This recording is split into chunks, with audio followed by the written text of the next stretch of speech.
نبی علیہ السلام نے فرمایا، ایک صحابی پودا لگا رہے تھے، نبی علیہ السلام نے فرمایا اس سے اچھا پودا بتاؤں؟ جی بتائیے۔ نبی علیہ السلام نے فرمایا سبحان اللہ والحمد للہ ولا الہ الا اللہ واللہ اکبر، کہنا ان میں سے ہر کلمے کے بدلے جنت میں ایک درخت لگ جائے گا۔ ایک دفعہ اگر انسان سبحان اللہ کہے تو ایک سبحان اللہ کے اوپر جنت میں ایک درخت لگے۔ وہ درخت کتنا بڑا ہوگا؟ بعض روایت سے معلوم ہوتا ہے کہ اتنا بڑا ہوگا، فرمایا کہ عربی نسل کا گھوڑا 70 سال تک اس کے سائے سے نکلنا چاہے دوڑ کے تو نکل نہیں سکتا۔ اس کا سایہ اتنا ہوگا کہ 70 سال تک عربی نسل کا گھوڑا کنٹینیوس 24 آور 70 ایئرز دوڑتا رہے، نہیں نکل سکتا۔ اب اس کی کتنی جو ہے نا وہ زمین ہوگی، اس سائے کے نیچے درخت کی جڑیں اور زمین ہی ہونی ہے نا۔ ایک دفعہ سبحان اللہ کہنے پہ کتنی پراپرٹی ملے گی جنت میں؟ ذرا اس کو کیلکولیشن کریں۔ آج میں نے کی، پہلے تو انٹرنیٹ پہ چیک کیا کہ عربی گھوڑے کی سپیڈ کیا ہے، تو اس میں تھا 40 45 اور 88 کہتے ہیں، جو ورلڈ ریکارڈ ہے نا وہ 88 ہے۔ تو ہم 88 کا فگر بھی لے سکتے تھے لیکن وہ ہم نے نہیں لیا۔ اب ذرا دیکھیں 63 کلومیٹر اگر ایک گھوڑے کی رفتار ہو اور 24 گھنٹے وہ دوڑتا رہے، یعنی ایک دن میں وہ کور کرے گا 1512 کلومیٹر، 1512 کلومیٹر ایک دن میں۔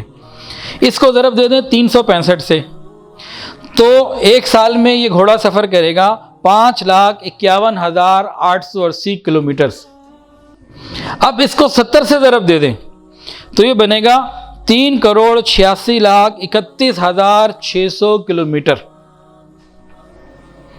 اتنی بڑی زمین ملے گی ایک دفعہ سبحان اللہ کہنے پہ، 3,86,31,600 کلومیٹر ایک سبحان اللہ کہنے پہ اللہ اتنی جگہ عطا فرمائیں گے۔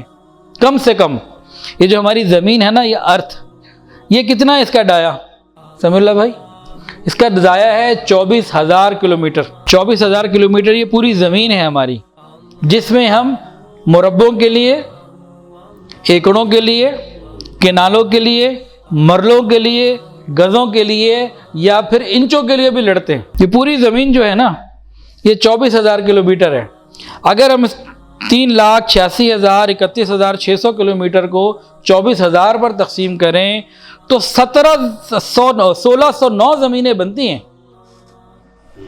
1609.65، یعنی ایک دفعہ کوئی سبحان اللہ کہے اس پوری زمین سے 1610 گنا بڑی جگہ اللہ تعالیٰ اس کو عطا فرمائیں۔ اس میں نا ایک بات اور غور کریں، سبحان اللہ کہنے پہ نہ وضو کی شرط ہے، نہ قبلہ رخ ہونا ضروری، نہ کپڑوں کا پاک ہونا ضروری، نہ جسم کا پاک ہونا ضروری، کوئی اور خاص نیت کرنی بھی ضروری نہیں، قبلہ رخ ہونا بھی کچھ بھی ضروری نہیں، کوئی شرائط ہی نہیں۔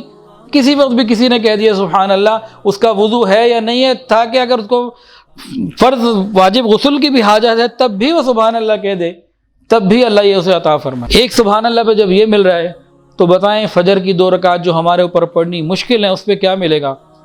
جس کے لیے وضو کی ضرورت ہے، جس میں سبحان اللہ خود ہے، سبحان ربی العظیم، سبحان ربی الاعلی، سبحانک اللہم و بحمدک و تبارک، جس میں تلاوت بھی ہے، جس میں ذکر بھی ہے، جس میں درود بھی ہے، جس میں سلام بھی ہے، جس میں اور کتنی حکموں کو پورا کرنا ہے، جس میں کتنی سنتیں ہیں، فرائض ہے اور واجبات ہے۔ ایک سبحان اللہ مان نہیں ثواب اس کا، تو 2 نفل پہ 2 رکعت نماز سنت اور 2 فرض فجر کی نماز پہ کیا ملے گا؟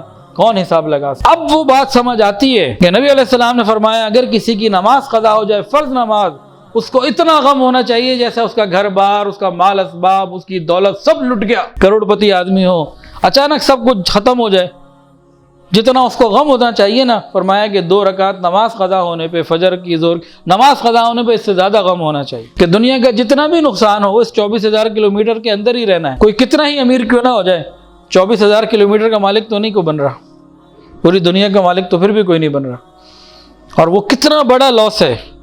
اصل میں جو قیامت کے معاملات ہمارے سامنے آ جائیں، دنیا کے غم نہیں لگیں گے۔ اللہ تو ہمیں اتنا دینے والے ہیں، ہماری ادھر نظر نہیں ہے، ہماری نظر ادھر آ گئی، سبحان اللہ۔